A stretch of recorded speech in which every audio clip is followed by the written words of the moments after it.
Good day, I am Ville Malabanan. Let's know more about the African literature. African literature has origins dating back thousands of years to ancient Egypt and hieroglyphs or writing which uses pictures to represent words. These ancient Egyptian beginnings led to Arabic poetry, which spread during the Arab conquest of Egypt in the 7th century CE and through Western Africa in the 9th century CE. These African and Arabic cultures continued to blend the European culture and literature to form a unique literary form. After experiencing several hardships in its long history which left an impact on the themes of the literature. One hardship which led to many others is that colonizations. Colonization is when people leave their country and settle in another land with the intent of assuming control of what land and its resources. Colonization led to slavery. Millions of African people were enslaved and brought to Western countries around the world from the 16th to 19th century. The spreading American people largely against their will is called the African diaspora. West African countries developed a written literature during the 19th and early 20th century. This development came a result of missionaries coming to the area.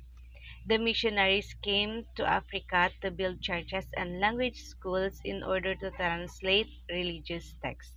This led to Africa's writing in both European and indigenous languages, as well as a heavy Western influence.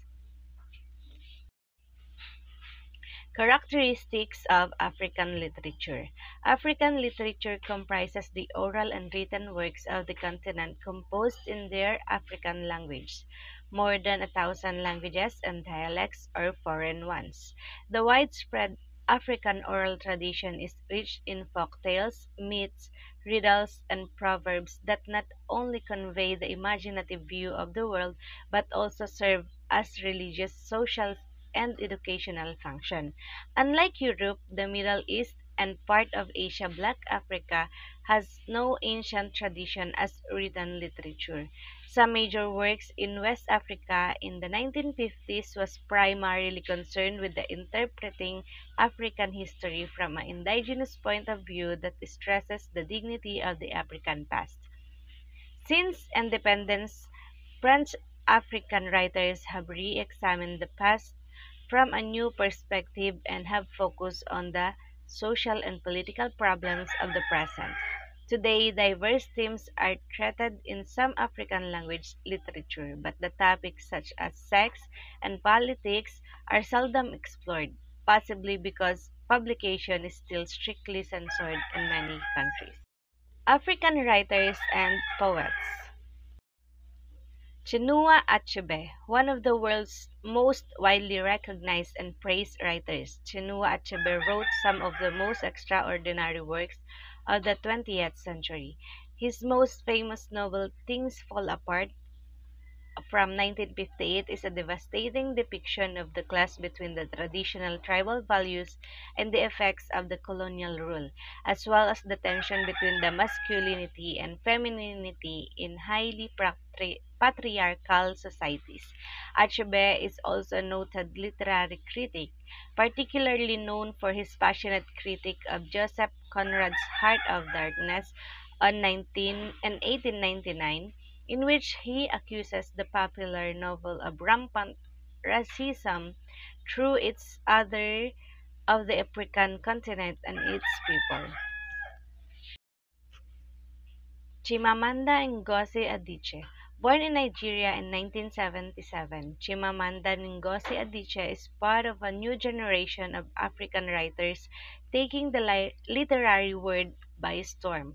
Adichie's work are primarily character-driven, interweaving the background of the native Nigeria and social and political events into the narrative.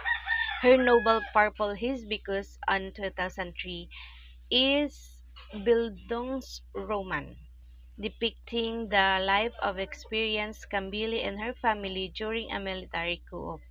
while her latest work, Americana, on 2013, is an insightful portrayal of Nigerian immigrant life and race relations in America and the Western world.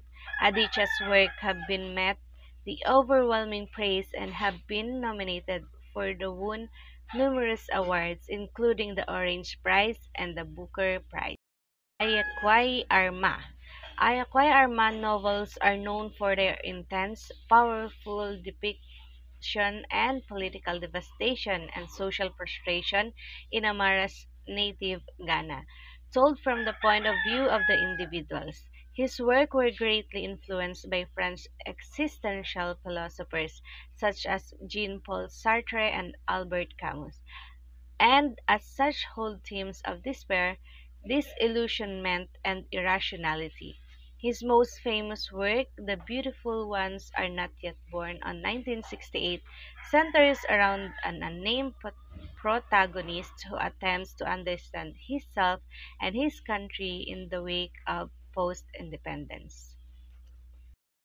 Next is Mariama Ba, one of the Africa's most influential woman authors. Mariama Ba is known for her powerful feminist text, which addresses the issues of gender inequality in her native Senegal and wider Africa. Ba herself experienced many of the prejudices facing women. She struggled for an education against her traditional grandparents and was left to look after her 9 children after divorcing a prominent politician. Her anger and frustration at the patriarchal structures were defined her life spill over into her literature. Her novel So Long a Letter on 1981 depicts simultaneously its protagonist's strength and powerlessness within marriage and wider society.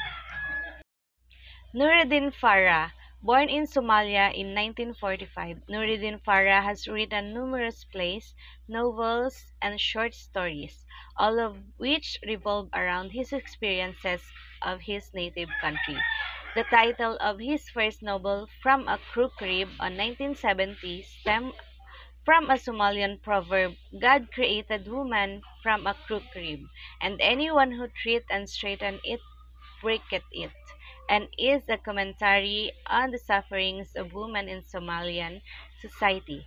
Through the narrative of a young woman trapped in an unhappy marriage, his subsequent works feature similar social criticisms, dealing with the themes of war and post-colonial identity. Next is Aminata Forna. Born in Glasgow but raised in Sierra Leone, Aminata Forna first drew attention for her memoir, The Devil That Danced on Water, on 2003, an extraordinary brave account of her family's experiences living in a war-torn Sierra Leone, and in particular her father's tragic fate as a political descendant. Forna has gone on to write several novels, each of them critically acclaimed. Her work, The Memory of Love, on 2010, juxtaposes personal stories of love and loss within the wider context of the devastation of the Sierra Leone Civil War, and was nominated for the Orange Prize for Fiction. We also have Alain Mabankou, originating from the Republic of Congo. Alain Mabanko's works are written primarily in French, and are well known for their biting wit, sharp satire, and insightful society commentary into both Africa and African immigrants in France. His novels are strikingly characterized, focused, often featuring ensemble cast of figures, such as his book Broken Glass, which focuses on a former Congolese teacher and his interactions with the locals in the bar of frequence, or his novel Black Bazaar, which details the experiences of various African immigrants in an Afro-Cuban bar in Paris. Last is Ben Okri. Ben Okri's childhood was divided between England and the time and his native Nigeria. His young experience greatly informed his future writing.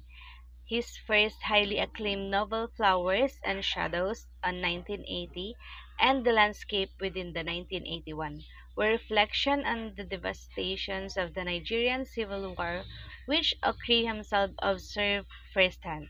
His later novel met with equal praise, The Famist Road on 1991, which tells the story of Azaro, a spirit child, is a fascinating blend of realism and depiction of the spirit world and won the Booker Prize. That's the end of my topic, and thank you for listening and watching.